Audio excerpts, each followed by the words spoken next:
One day graph जनित सिद्धांत। One day graph जनित निम्न सिद्धांत पर आधारित है। नंबर 1, किसी खोखले चालक का आवेश उसके भारी पृष्ठ पर विद्यमान रहता है।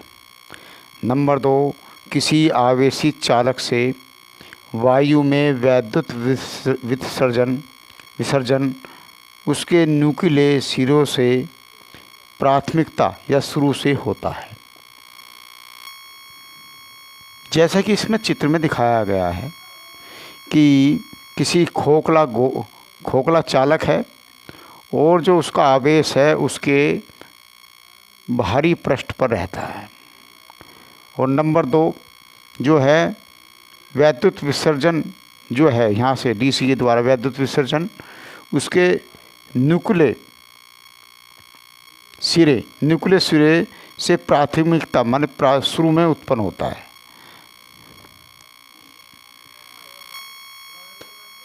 इसकी जो संरचना है वो इस चित्र में दिखाई गई है। जैसा कि इसमें एक खोखला चालक होता है P1 और वह P2 दो घिरनी होती हैं, जिसमें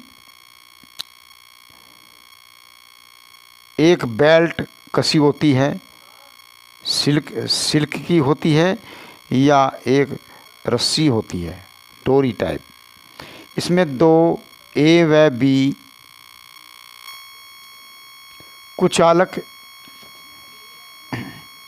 स्तंभ होते हैं, जिन पर यह खोखला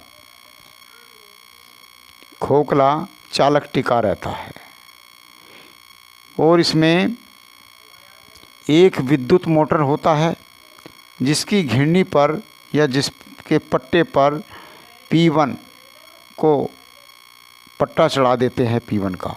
और P1 जब ये विद्युत मोटर घूमता है तो इसकी सहायता से P1 भी घूमता है और इस पर जो ये सिल्क रस्सी है या डोरी है वो भी घूमने लगती है। इसमें C1 व C2 दो कंघी होती हैं। और यहाँ पर DC जो ये दिखाया हुआ है DC विद्युत विसर्जन होता है। और इसमें जो कि एक पृथ्वी से कनेक्ट रहता है। जैसे ही विद्युत मोटर घूमने लगता है वैसे ही ये दोनों P1 व P2 घिरनी भी घूमने लगती है। अब संरचना जो है विस्तार से समझेंगे।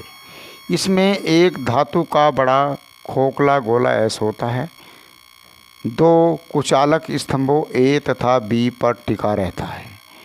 इसमें एक रबड़ अथवा सिल्क की सिराहीन डोरियां होती हैं जो 2 घिरनी P1 व P2 से होकर जाती हैं, जिन्हें एक विद्युत मोटर से चलाया जाता है। निचली कंघी C1 अति उच्च विभव वाले स्रोत के धन ध्रुव से तथा ऊपरी कंघी C2 खोखले गोले S के अतिरिक्त पृष्ठ से जुड़ा होता है।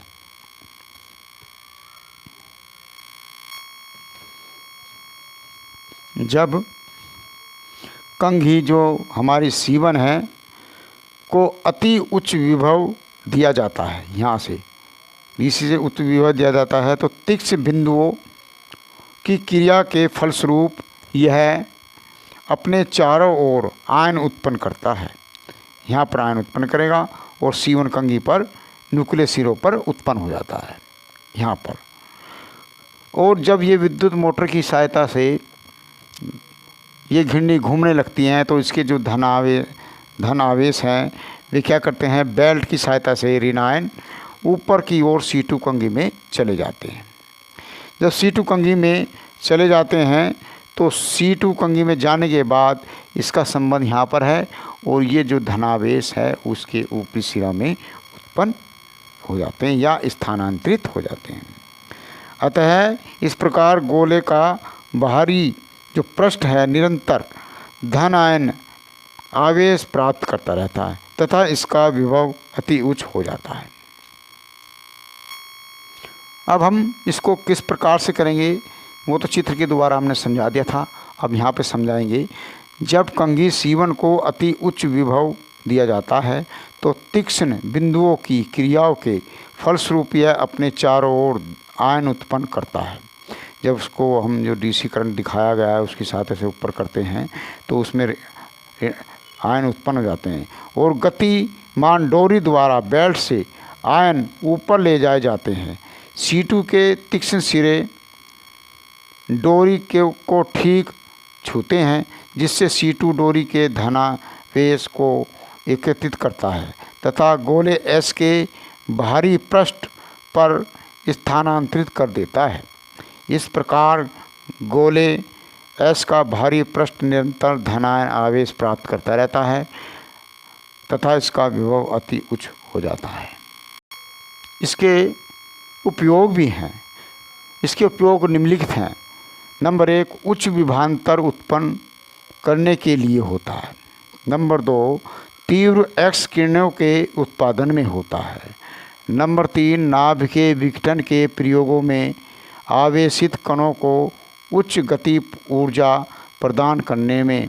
नंबर 4, नाभ के भौतिक के अध्ययन में इसका उपयोग कण त्वरक के रूप में भी किया जाता है। इसके दोष निम्नलिखित हैं। इसके आकार के बड़ा होने के कारण इसका उपयोग असुविधाजनक होता है।